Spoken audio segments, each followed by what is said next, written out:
wabarakatuh. Alhamdulillahi rabbil alamin, wassalatu ala nabi Muhammadin wa ala alihi washabihi ajma'in. Wala haula wala quwata illa billahil aliyyil azim, amma ba'du.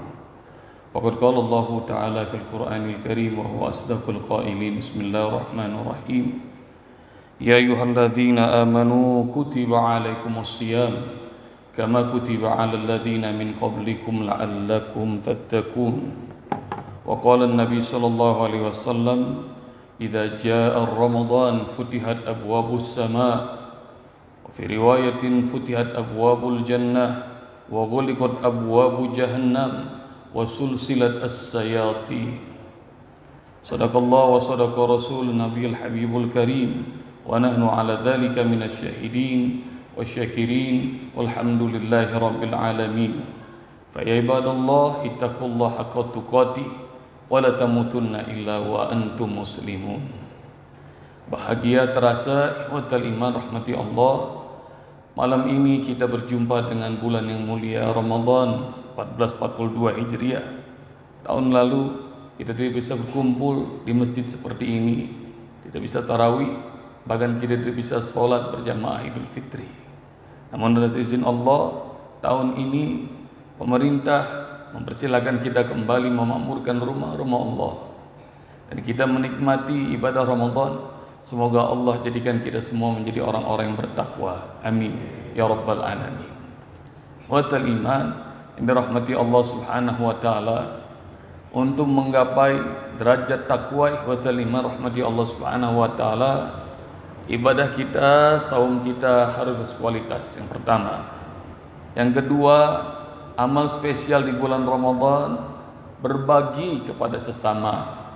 Dan yang ketiga, tingkatkan interaksi kita dengan Al-Quran dengan memperbanyak tilawah, tadabbur, tadarus, mempelajari artinya, memahami maknanya, tafsir, dan bahkan menghafalkan Al-Quran di bulan Al-Quran, bulan Ramadan. Yang keempat, ikhwatal iman, amalan spesial yang dilakukan Rasulullah SAW menghiasi malam-malam Ramadan dengan banyak ibadah pada Allah Subhanahu wa taala seperti yang kita lakukan sekarang. Jangan juga lupakan qiyamul lail. Dan yang kelima, ikhwatal iman rahmati Allah, tingkatkan takwa pada Allah Subhanahu wa taala. 5 amalan spesial ini ikhwatal iman rasanya terlalu panjang kalau Ustaz sampaikan seluruhnya. Namun Ustaz akan sampaikan kepada kalian jemaah yang Ustaz cintai karena Allah, dua amalan malam ini dari satu hadis disampaikan oleh Ibnu Abbas radhiyallahu anhu. Amalan itu adalah perbanyak infak, donasi, berbagi. Dan yang kedua, memperbanyak tilawah Al-Quran. An Ibni Abbas radhiyallahu anhu qala kana Rasulullah sallallahu alaihi wasallam ajwadan nas wa kana ajwadu ma yakun fi Ramadan hina yalqahu Jibril fayudarisul Quran kulla layla hatta yansali wa kana Rasulullah sallallahu alaihi wasallam ajwad minar rihil mursalah. Ibnu Abbas jemaah radhiyallahu anhu menyampaikan bahwa Rasulullah adalah sosok manusia paling penderma yang aku kenal. Dan Rasulullah kalau masuk di bulan Ramadan, dermanya lebih banyak lagi. Wabil khusus ketika sering berjumpa Jibril di malam-malam Ramadan untuk mempelajari Al-Quran. Dan sungguh Rasulullah kalau masuk bulan Ramadan, dermanya, berbaginya lebih kencang, lebih cepat daripada angin yang berhembus. Dari hadis Ibnu Abbas ini watal iman, 2 amalan spesial diberitahukan bahwa Rasulullah SAW memperbanyak berbagi. Dan Rasulullah mempelajari Al-Quran sesering mungkin, setiap malam, setiap waktu, sepanjang Ramadan. Ini hotel lima rahmati Allah. Ketahuilah, berbagi itu adalah kebutuhan kita, bukan kebutuhan orang-orang yang membutuhkan, bukan. Sebagaimana hotel lima rahmati Allah, Ramadan mengajarkan kita merasakan lapar dan haus yang sering dirasakan oleh saudara-saudara kita. Maka di bulan Ramadan tiba-tiba kita semuanya menjadi manusia yang berempati, manusia memiliki solidaritas kepada sesama, hingga infak, sedekah, zakat, wakaf kita jauh lebih banyak dibanding bulan-bulan lainnya. Inilah kisah sahabat saya, Budiman, sebutlah namanya demikian.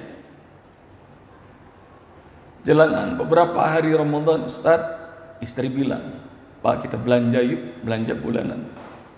Kan belum gajian, Pak. Ntar kalau masuk Ramadan belanja malam ganggu taraweh, belanja siang lemes. Udah pakai aja yang sisa di tabungan buat belanja bulanan. Oh, ngerti Budiman? Oke deh. Malam itu Ustaz saya belanja barang istri dan seorang putri saya. Penuh kereta troli itu dengan belanjaan. Kami dorong sampai di mana mobil kami parkir. Begitu dibuka bagasi, istri sama anak cuma ngeliat doang. Saya yang muat ke bagasi. Gak lama seorang pengemis wanita datang bersama anaknya, mengucap salam, lalu bilang kepada istri saya, Bu, sedekah, sedekah. Istri Budiman buka dompet. Dia cari, Pak, duit yang paling kecil. Ketemu duit 1.000 rupiah. Masih lembar biru waktu itu. Kasih. Waktu dikasih hotel iman, pengemis itu mengucap Alhamdulillahirabbil alamin dengan suara yang jelas. Tapi rupanya mungkin dia masih butuh, dia ngerasa lapar, tapi dia minta tambahan sedekah, dia malu. Akhirnya dia ngasih isyarat, Ustaz, tangannya dia, jarinya dia kuncupin begini, diarahin ke arah mulut. Dia pegang kepala anaknya, lagi-lagi jari terkuncup itu diarahin ke arah mulut. Seolah dia pengen ngasih tahu kepada istri saya, Bu, kami berdua amat lapar. Kami mau beli makanan, uangnya nggak cukup. Tolong tambahin sedekah. Istri saya, Ustaz, kata Budiman, bukannya nambahin sedekah malah balas isyarat. Gimana Budiman? Begini Ustaz. Diusir. Perempuan itu pergi. Waktu saya sudah selesai, Ustaz, saya tutup bagasi.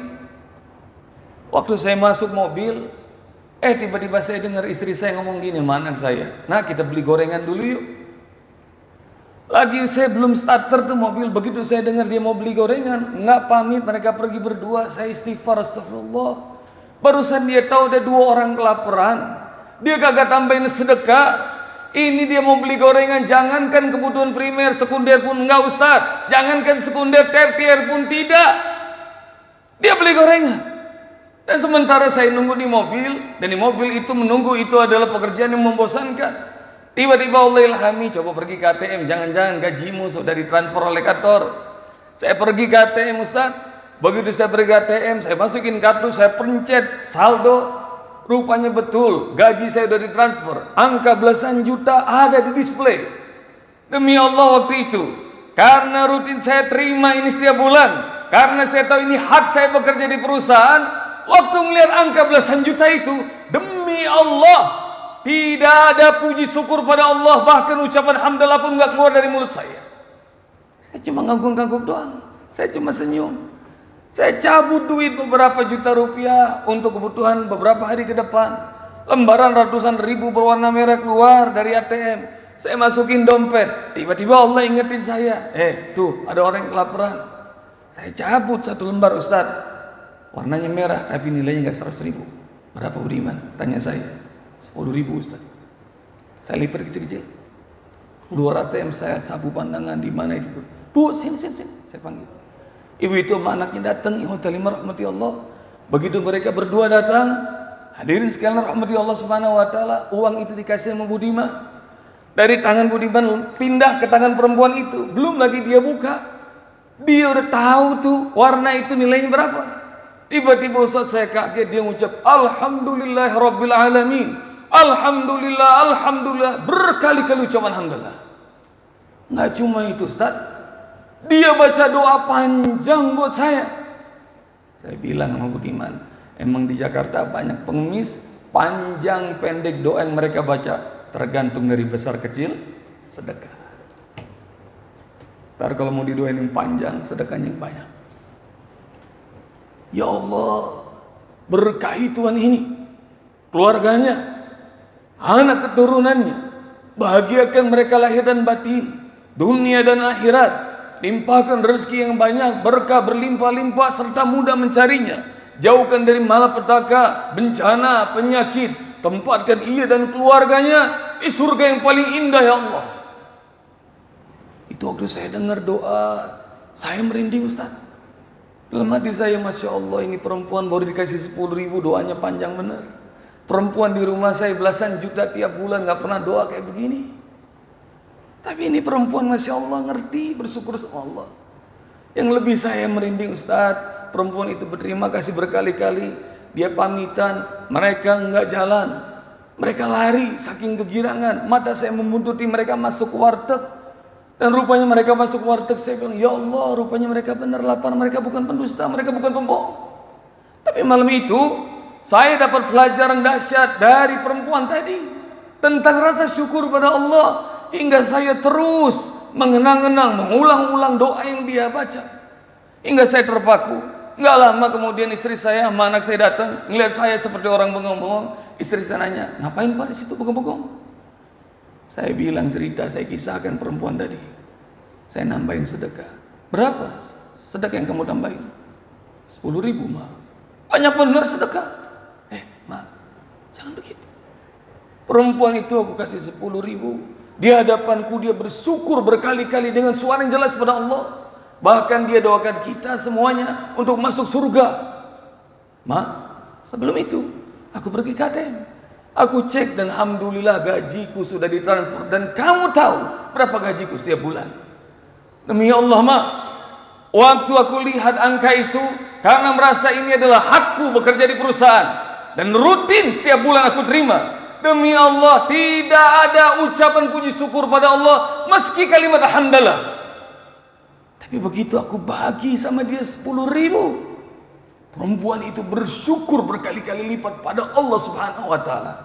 Ma, kalau dia terima sedikit, namun dia pandai bersyukur pada Allah, sementara kita terima ribuan kali lipat, ucapan hamdalah pun tidak keluar dari mulut kita.